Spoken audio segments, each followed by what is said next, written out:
मराठी कला विश्वात सध्या लगीनघाई सुरू असल्याचं पाहायला मिळतंय। गेल्या काही दिवसात रेवती लेले, विशाल अक्षया असे बरेच मराठी कलाकार लग्नबंधनात अडकले। आता यांच्या पाठोपाठ आई कुठे काय करते या मालिकेतील प्रसिद्ध अभिनेत्री अपूर्वा गोरे देखील लग्नबंधनात अडकणार आहे। काही दिवसांपूर्वीच तिने सोशल मीडियावर प्रेमाची कबुली दिल्याचं पाहायला मिळालं। अपूर्वा गोरे लवकरच लोकप्रिय अभिनेता अंशुमन जोशी बरोबर लग्नगाठ बांधणार आहे। या अभिनेत्रीचा नुकताच ग्रहमक सोहळा पार पडला। ग्रहमक सोहळ्याचे फोटो सोशल मीडियावर तिने शेअर केलेत आणि हे फोटो शेअर करत अपूर्वाने कॅप्शन दिलंय, ग्रहमक विधीसाठी काय नेसावं हा पेच कधी नव्हताच। आईच्या लग्नातला 40 वर्ष जुना शालू नेसायचा हे मी ठरवलं होतं आणि तो नेसल्यावर आईलाही भरून आलं। ती खुश होती आणि तिला माझं कौतुकही वाटत होतं। हे मला दिसत होतं तिच्या डोळ्यात। हे प्रेम, हा गोडवा आणि हे हळवे क्षण माझ्यासोबत मी कायम जपून ठेवणार आहे, हे नक्की, असं लिहित तिने तिच्या भावना व्यक्त केल्यात। याशिवाय अंशुमन जोशीने 2012 मध्ये प्रदर्शित झालेल्या शाळा या गाजलेल्या चित्रपटात बालकलाकाराची भूमिका साकारली होती। अंशुमन अभिनेता, दिग्दर्शक, लेखक, चित्रलेखक आणि छायाचित्रकार म्हणून ओळखला जातो। तर अपूर्वा आणि अंशुमनच्या लग्नासाठी तुम्ही किती उत्सुक आहात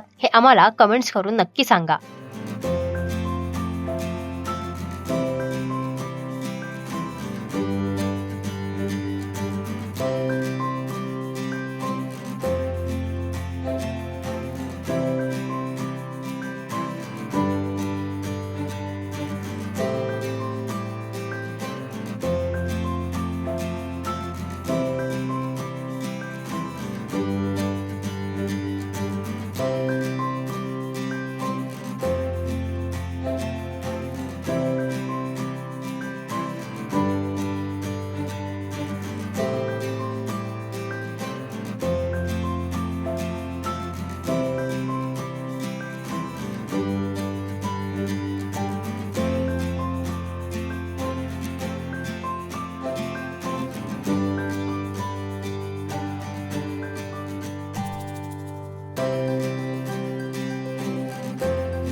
मराठी मनोरंजन सृष्टीमधील मालिका, चित्रपट, नाटक तसेच कलाकारांबद्दलच्या नवीन अपडेट्स जाणून घेण्यासाठी नक्की सबस्क्राईब करा इट्स मज्जा मराठी या आपल्या नवीन YouTube चॅनलला।